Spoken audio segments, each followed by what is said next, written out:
Hello, Jonathan Bowman-Perks, and welcome to my favourite time of the week. Today is perhaps not such a favourite time because it's a time that needs a lot of resilience and what we call anti-fragility. Because in about an hour's time I'm going in for a biopsy, an operation to check if I have cancer or not. And I can't say it's something I'm really looking forward to, and I'll probably be there till later this evening, and I won't know the results until about a week's time. But it brings up for me a number of things that are relevant for our lives and for your lives. I think the first thing is that we're all faced with challenges in our life. We don't see it coming. They suddenly arrive on us. This wasn't something I planned for, and until, about 2 months ago, I didn't have any worries in the world about the threat of that big word C, or whether I had cancer. The good news is I have a 50% chance that I haven't got it. And I think in every worry you have in life, you have to look for the positives in the situation, because your attitude will define your altitude. And there's a huge amount of research that goes into how you handle a situation, a crisis, whether you see it as a complete threat to you and you're under great danger, or whether it's a challenge which you'll rise to. And I intend to face this as a challenge. Whatever the results are, I am going to look after my mental health, my physical health, what I eat, what I put into my body, and make myself as resilient and anti-cancer as I can be. And I think also we're thrown many things in our lives, and those key issues: eat, move, sleep, how you breathe, and also what you focus on, will decide how things are going to work out for you in your life. So, what do you do when you're faced with various challenges? What tools and techniques help you in those most difficult times?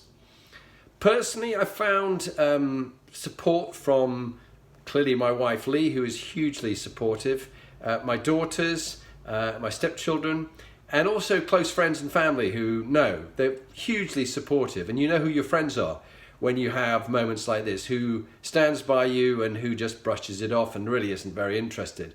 Luckily, I haven't got those kind of people around me, and that's the other point. Choose who you associate with, who you spend your time with, because as I think one of those wonderful quotes are, you are the sum of the 5 people you spend your most time with. So choose it carefully.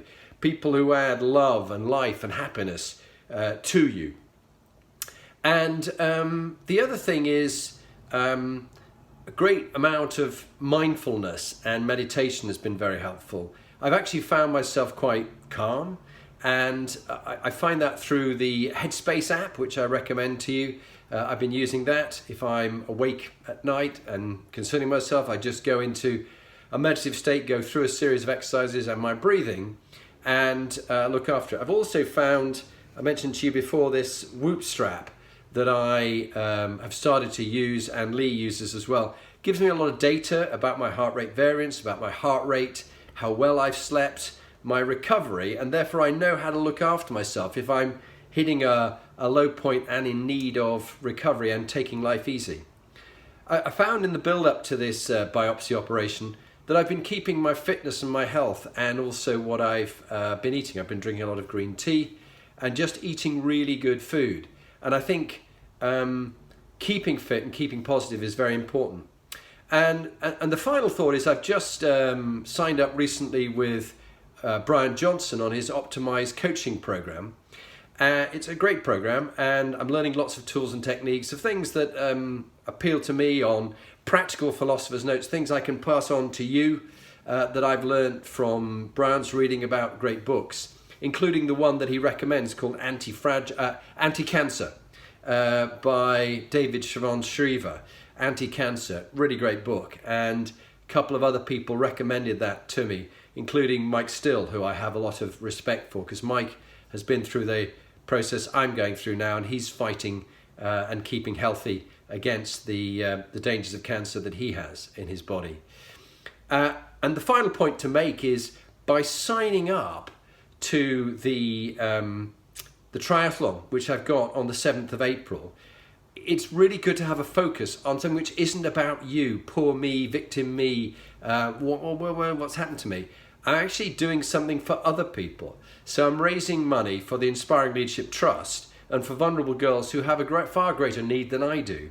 So there's a link that I'll put on my note on the website. Please look at that link, and if you feel so generous, donate. All the money I can I'm raising for the Inspiring Leadership Trust and vulnerable girls aged 16 to 22 who have a far greater need than I do for help and support. And the final thing about the Optimize program, the coaching program, learning to be an optimized coach, is that the very end of it in Los Angeles on the 8th of December, we do the Spartan obstacle race. I've never done one before. It's a huge thing to do, a real challenge, but actually it gives me a focus, it gives me a goal. And whether I have cancer or not, I am determined to do that. And Leigh will be supporting me as I go through that race and finish and graduate as an optimized coach. So, wish me luck. I'm off now. I'll let you know how it goes in our call next week when I get the results. Bye for now.